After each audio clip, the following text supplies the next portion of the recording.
A gente recebe uma pessoa especial aqui no Morning Show, Ana Carolina Oliveira, a mãe de Isabela Nardoni. Esse ano completa 16 anos sem Isabela. A madrasta e o pai de Isabela foram condenados à prisão pelo crime. Ana Carolina Jatobá está no regime aberto. Já Alexandre Nardoni ganhará o benefício ainda neste mês de abril. Condenado a 30 anos de prisão por matar a filha Isabela, Alexandre Nardoni, de 45 anos, já conseguiu reduzir 990 dias da sua sentença e pode estar prestes a sair das grades. O motivo para a diminuição da sua pena envolve desde a leitura de livros a trabalhos de faxina e jardinagem que ele realizou na cadeia. A gente começa falando sobre isso. Por um lado, a justiça foi feita, teve a condenação, os dois foram presos. Por outro lado, como é que fica a sensação de... agora com a liberdade dos dois acusados, condenados por matar a Isabela Nardoni. Conosco no sofá do Morning Show, Ana Carolina Oliveira. Ana, bem-vinda ao nosso sofá, é um prazer, muito obrigada, uma imensa de receber aqui. A gente acompanha você pelas redes sociais, vi você inclusive no podcast com o Palumbo, a série, né, um documentário do documentário na Netflix, que reviveu esse caso, né, trouxe novamente esse caso para todo mundo acompanhar, foi um sucesso na Netflix e para a gente é uma honra imensa receber você aqui no nosso sofá. É um prazer também, do sofá para minha casa, da minha casa pro sofá do Morning. E você sabe que a gente estava comentando aqui no bastidor, o Palumbo participou do caso da Isabela, era o... Que grupo que você estava, né? Eu trabalhava no grupo de operações especiais. Sim. A gente fazia a remoção deles para eles não serem linchados. Sim. Na verdade, a gente tinha que fazer esse indigesto serviço de proteger. Quando a minha vontade era esganar os dois, mas a gente tem que ser técnico, né? E não pode agir de acordo com os nossos impulsos. Mas a função do GOI naquela época era proteger os assassinos. É absurdo, mas infelizmente a lei está aí para isso. Inclusive o Palumbo participa também do documentário, se você não viu ainda, vai lá que tem. Ana, como é que você vê essa notícia de que o Alexandre pode estar solto, pode estar livre agora nesse mês de abril? Como diz o Palumbo, indigesto, né? É um soco no meu estômago, no estômago da sociedade, porque, como você diz, em partes, a justiça foi feita, eles foram condenados, mas você concorda comigo que 16 anos, pelo fato da minha filha não voltar, pelo fato dela não ter mais ela comigo, eles estão soltos, relativamente jovens, prontos para viver uma vida, continuar a vida e viver uma vida normal como eu, como você, como qualquer um. Mano. É muito indignante, né? Você se tornou um exemplo para muitas pessoas que têm familiares vítimas de crime. Eu queria entender, as pessoas te procuram sobre isso, como que é esse contato com outros familiares vítimas? Desde que tudo me aconteceu, né, e passado alguns anos, principalmente depois do julgamento, eu tive contato, sim, com outras pessoas que me procuraram, que tive a oportunidade de ajudar muitas pessoas que queriam ceifar suas vidas, que não tinham força, que não tinham coragem de continuar vivendo porque perderam seus filhos.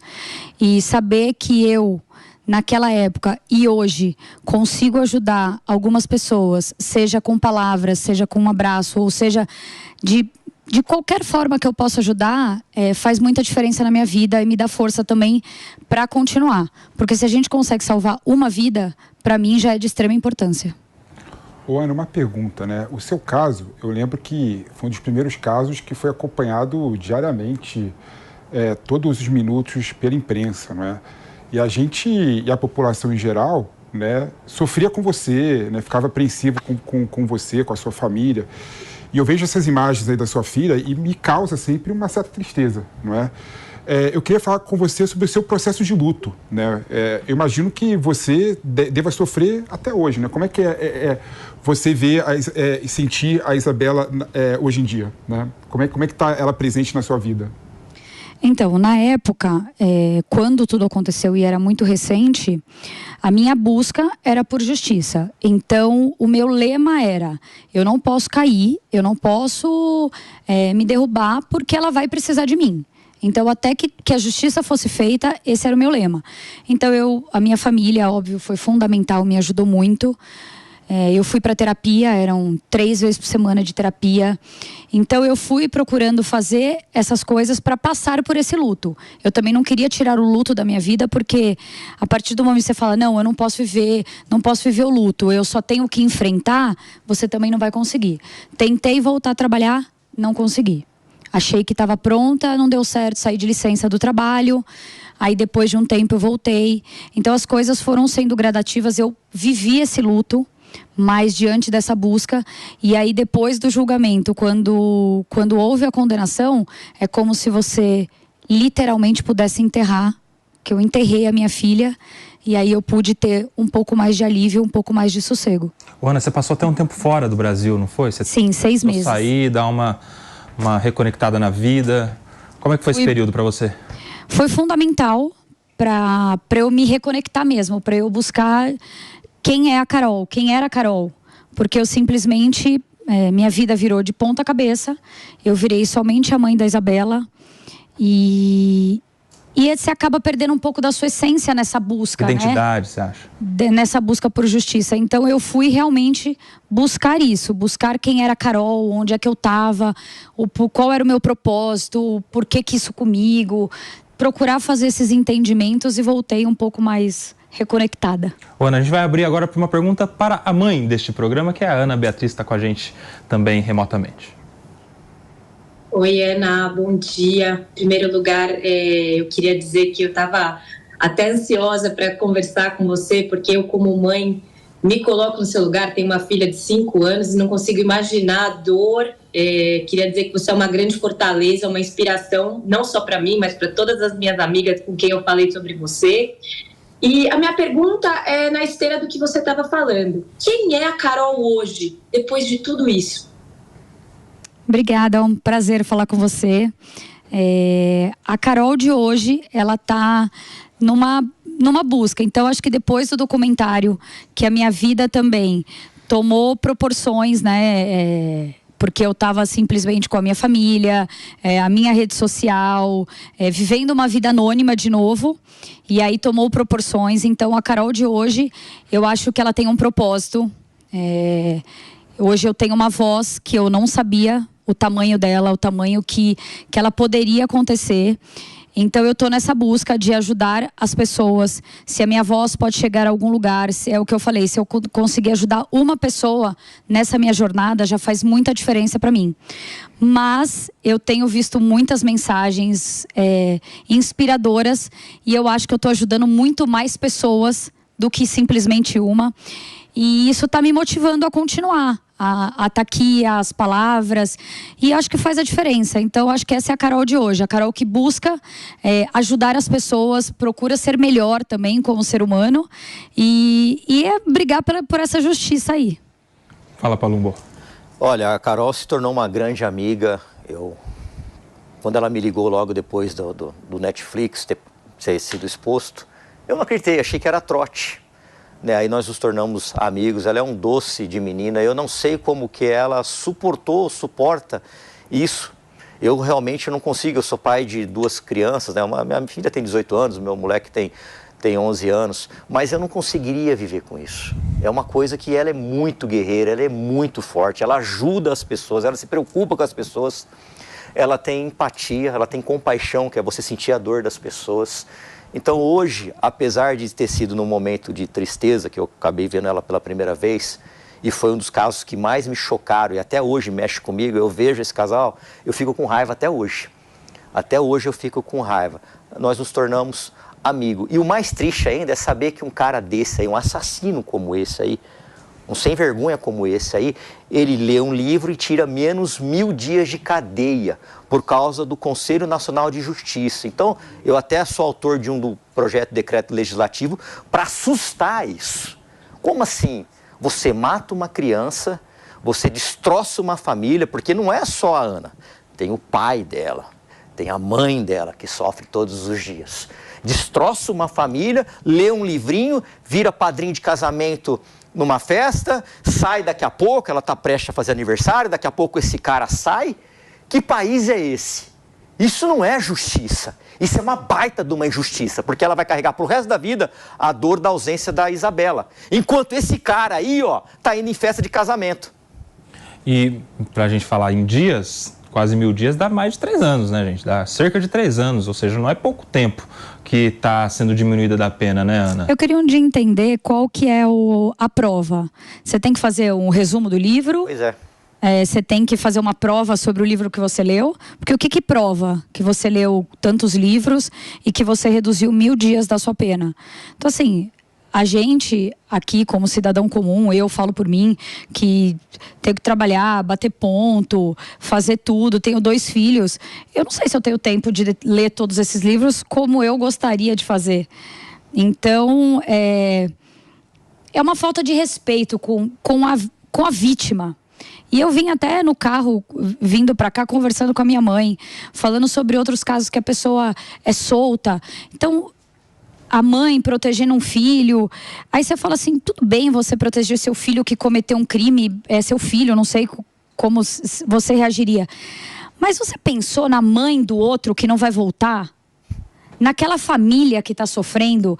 Porque existe a vítima não é só quem parte. A vítima, eu sou vítima. Meus pais são vítimas. Então a gente sente essa falta e essa dor. E é o que eu falo, eu brigo pela justiça com a minha filha, em nome da minha filha. Enquanto eles brigam por justiça em nome de uma liberdade deles, para eles viverem a vida. É como se não existisse a filha dele nessa história. Só existe ele, é só sobre ele. Sim. Você falou da sua mãe, para quem acompanhou o documentário lá, vê que ela teve uma participação bem de perto, foi uma fortaleza para você também naquele momento, apesar de dela também ser uma grande vítima, ter sido tão afetada pela perda da Isabela. E ela está aqui com a gente, está no bastidor, para quem não está vendo, ela está aqui, ela te acompanha sempre, né, Ana? Sempre.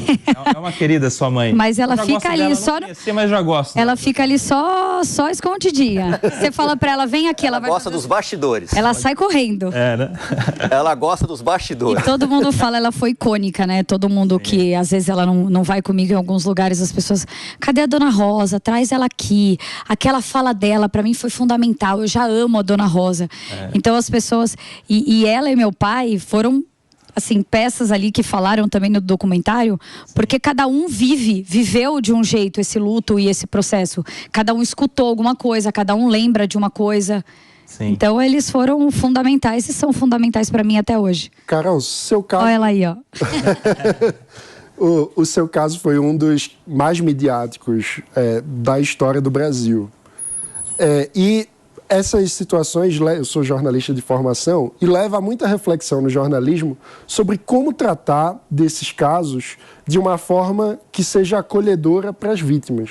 Então, eu queria ouvir a tua opinião sobre isso. Houve algum momento em que tanta mediatização do caso provocou algum tipo de sofrimento a mais, ou foi um campo de te dar mais força? Como é a tua visão a respeito da cobertura jornalística de casos como o que você viveu? Olha, para mim, no meu caso, o jornalismo foi fundamental. As pessoas trabalhavam assiduamente. Como diz o Felipe, foram 3 meses consecutivos, desde os primeiros jornais até os últimos jornais, todos os dias falando sobre este caso. Então, para mim, fez muita diferença. Óbvio que nesse meio você encontra as pessoas que têm mais respeito, as pessoas que têm menos respeito. E, assim, eu filtrei essas que não tinham respeito ou que faziam alguma coisa, mas eu agradeço muito todas as pessoas que trabalharam fervorosamente para que essa mensagem fosse passada e para que esse caso não fosse esquecido.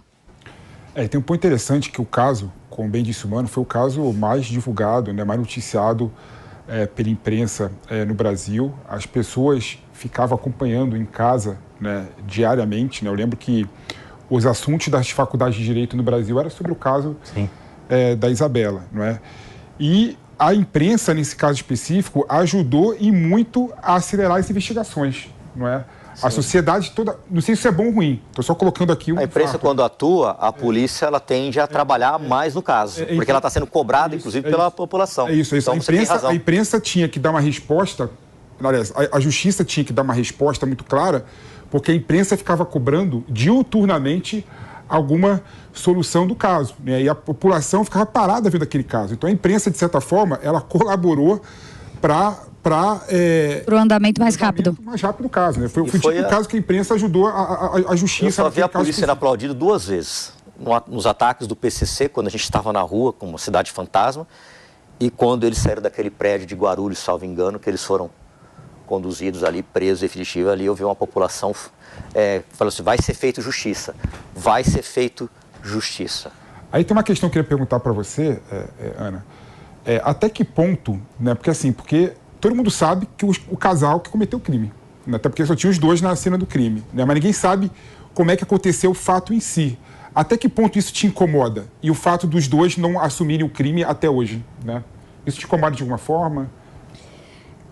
Na verdade, me indigna o saber que os dois são os que fizeram isso. Isso me deixa indignado, porque era ele quem devia proteger ela. Então, ela não é parente, ela não é familiar. Então, você fala assim, não posso esperar nada de uma pessoa como essa. Agora, dele... Então, por isso que a minha surpresa e a minha indignação na época. E saber dos fatos, por exemplo, o fato deles nunca confessarem ou não saber exatamente o que aconteceu com a minha filha, eu acho que hoje não faz a diferença. Se me perguntassem, ela volta, você quer saber realmente o que aconteceu? Aí eu ia até o fim. Eu quero saber tudo, mas hoje ela não volta. E depois de 16 anos... Acho que, sentimentalmente falando, não faria diferença ou até faria eu sofrer mais e imaginar o pior que possa ter acontecido. Ana, e agora o recomeço na vida familiar? Porque eu vi que você já tem filhos, é mãe de mais alguns filhos, tem um relacionamento. Eu tenho 2 filhos. 2 filhos, né? Conta aí pra gente. Miguel tem 7 anos, vai fazer 8 agora em maio, e a Maria Fernanda de 4. E como é para você recomeçar na família, ter os filhos, ter o marido, ter essa nova vida, agora, claro que sempre levando a memória da Isabela, como que tá essa fase familiar nova da Ana Carolina? Maravilhosa, minha família é minha base, meu pilar. Eu cresci numa base familiar muito boa e hoje eu estou podendo construir a minha família. Era meu sonho ser mãe novamente. E o meu marido, junto nessa empreitada comigo, topou isso. Então foi incrível. E hoje, por um acaso, a gente tem uma coincidência que o dia que a minha filha foi para a casa deles, foi porque eu não paguei um passeio. E hoje de manhã eu levei minha filha no passeio. Eita. Então é bom saber que hoje eu posso proporcionar e viver isso com eles, entendeu? E ter essa minha família perto. Que legal. E você comenta com eles, da Isabela, como que é a relação da cabecinha ainda dos seus filhos em relação à irmã? Eles sabem que eles têm uma irmã, tem fotos dela, eles sabem do contexto, né, da história. Minha filha pequena não entende, o meu filho maior já entende. Ele sabe o que aconteceu com ela. Inclusive, essa noite ele me falou que ele teve um sonho que ele estava caindo do prédio. Meu Deus. E aí passar por essa noite aqui também foi difícil. Então são coisas que eu tenho que passar diariamente, enfrentando com eles, que eu tenho que me superar todo dia e saber como explicar para ele que isso não vai acontecer com ele. Mas eles sabem da irmã e essa essência e trazer ela para dentro do nosso relacionamento é fundamental para mim. Importantíssimo, né? Importantíssimo. E eles vivem isso, graças a Deus. Você ia falar, Palumbo? Não, eu estava um dia em Brasília, aí eu vi uma postagem da Ana nos stories falando de um renter. Eu queria deixar um recado para os renters. Você já se imaginou estar no lugar dela? Quer trocar de lugar? Eu tenho certeza que ninguém quer trocar de lugar com ela. Então as pessoas às vezes criticam, tá indo no programa de televisão, tá fazendo isso, mas ninguém sabe a dor que a pessoa carrega. É uma dor que eu já falei aqui, eu não sei se eu aguentaria. Então todas as vezes que você for criticar uma mãe como ela ou outras mães que estão querendo ter uma voz, coloque-se no lugar da pessoa, tenha empatia, mais que isso, tenha compaixão, porque eu tenho certeza que nenhuma mãe ia querer trocar lugar com ela. Eu também não queria trocar de lugar com ninguém. Exato. E outra coisa, se tiver um hater, alguém que te critique nas redes sociais, pode ter certeza que é uma pessoa isoladíssima, porque você hoje é um exemplo de mãe, de superação, uma mãe que fez de tudo pela justiça. Quem acompanhou na época e hoje, relembrando o caso, sabe que você, a partir do momento em que o crime aconteceu, você se apegou em busca de justiça, seja com a imprensa, seja com a polícia, seja lutando, usando a sua voz, usando todas as suas forças para fazer justiça pela sua filha. Então, se tiver uma pessoa te criticando, você pode ter certeza que você inspira muitas outras pessoas, como a própria Ana Beatriz aqui falou, que ela, as amigas dela, todas mães também se inspiram em você. Aninha, contigo, Ana Beatriz. Não, eu queria só fazer um comentário que eu acho que, assim, hater, infelizmente, sempre vai ter, mas o poder da fala, e aqui essa conversa hoje deixa isso muito claro, o poder da sua fala, a forma como você coloca uma situação tão difícil, não que você tenha superado, porque acho que é algo que ninguém nunca vai conseguir superar, mas o exemplo que você dá para tantas pessoas que estão passando ou que passaram por situação semelhante é algo muito valioso. E a sua iniciativa de dar a cara mesmo e mostrar para o mundo que é possível recomeçar tem muito valor, é muito bonito.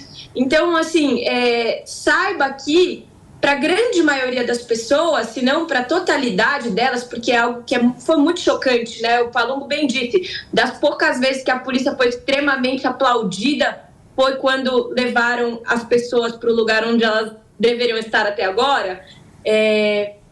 Apenas continue, né? Continue o seu trabalho, porque com certeza é uma inspiração para nós, para mulheres, para mães, e não só para mulheres e mães, para todo mundo mesmo. A gente quer ver o seu trabalho cada dia mais e mais, ajudando mais pessoas.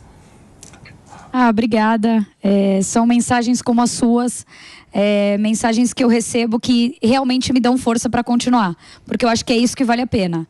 Fazer a diferença, procurar ser melhor, eu ser melhor e talvez fazer alguém ser melhor ou pensar. Enfim, é o que eu falei, eu recebo mensagens todos os dias falando sobre isso. Então, eu vim aqui, se Deus está me dando este propósito, eu vou continuar.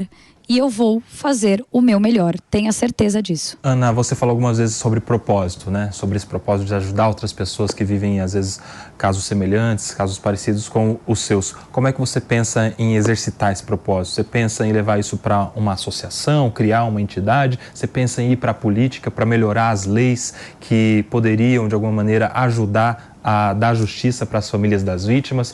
Como você vê o seu propósito pela frente? Então, depois do documentário e depois que a minha rede cresceu muito, assim, eu nem sabia esse tamanho que eu poderia chegar ou estar. Eu trabalhava numa instituição que eu me desliguei há um mês, porque eu vi que as coisas realmente começaram a tomar essa proporção. Eu não sei exatamente o rumo que eu vou seguir. Eu estou buscando isso, buscando entender. Por enquanto, o meu lugar e a minha fala tem sido as minhas redes sociais. Então, dizer que eu tenho um direcionamento hoje certo, eu não tenho. Acho que saiu uma notícia aí que eu ia para a política e eu desmenti na época. Depois dessa notícia e a quantidade de pessoas que me procuraram e a proporção que as coisas tomaram foi enorme. Então, não sei se esse é o meu propósito, não sei se é esse o rumo que eu vou seguir. Que seja política ou seja uma instituição, o meu propósito hoje é ajudar as pessoas. Então, é essa linha que eu vou seguir. Mas qual é o caminho, eu ainda estou procurando entender qual é ele. Muito bem. Mano. Você tem um exemplo de enfrentamento do luto, né? De lidar com isso, que eu acho que é uma das coisas mais bonitas que temos no Brasil, como uma história desse tipo. O que é que você diria para alguém que acabou de perder um filho ou uma filha? O que é que essa pessoa precisa ter em mente para superar essa dor? Olha, é difícil dar esse recado, porque eu já enfrentei até, tentando ajudar algumas pessoas na minha própria rede que chegaram até mim. Cada um vive de uma forma. Cada um vive esse luto ou enfrenta isso de uma forma.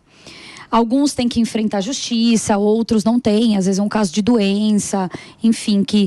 O que eu acho que é o mais importante é viver este luto, é dar o seu tempo. Esse tempo pode ser curto, esse tempo pode ser longo, mas você precisa viver esse luto e fazer esse entendimento. para que você consiga continuar, para que você consiga viver. Algumas pessoas vão entrar em depressão. Depressão para mim na época não era uma opção, eu não queria. Então eu realmente fui buscar ajuda. Então se apoie na sua base, seja de amigos, seja de família, e procure uma ajuda caso ela seja necessária. Uma ajuda psicológica, uma ajuda psiquiátrica, algumas pessoas vão precisar. Então viva esse luto e procure a sua ajuda e se encoste em alguém que realmente possa fazer a diferença para te ajudar. Eu acho que é isso. O luto é bem individual, né? Cada pessoa vivencia o luto de uma forma, mas o importante é você ter o luto, né? Você realmente... Pepe, só um minutinho, são 11h17, a gente vai para um rápido intervalo para você que está na rádio, já a gente volta. Por aqui, Felipe Monteiro.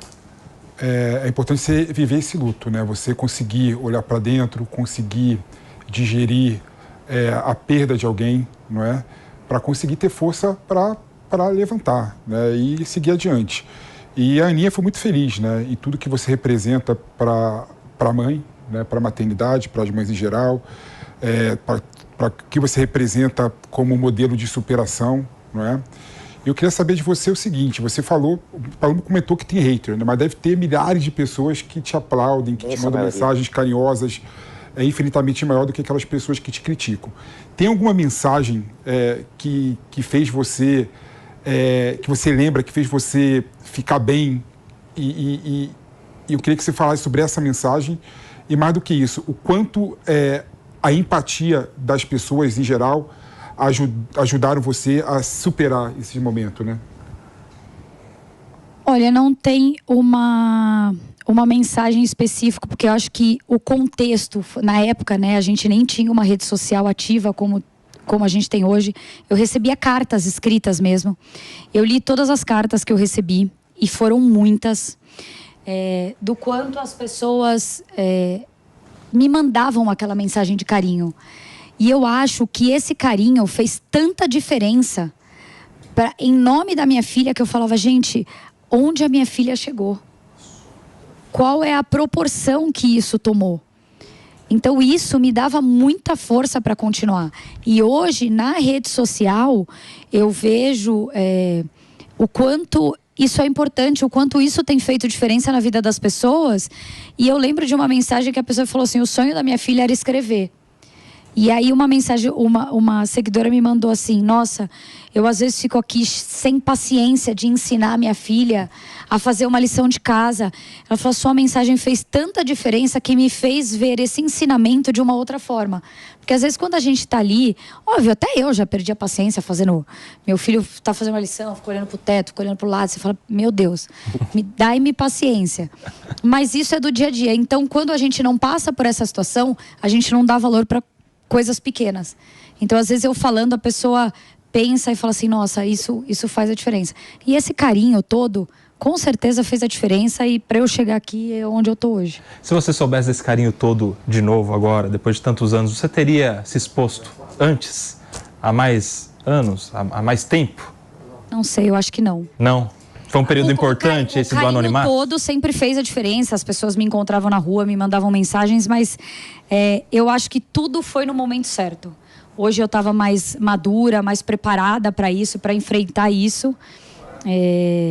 Então eu acho que Deus, ele faz tudo no caminho certo. Deus, no momento ali você perdeu um pouco a fé, depois você foi retomando. Como que você coloca no mundo espiritual isso? Eu nunca desconfiei de Deus ou nunca questionei Deus.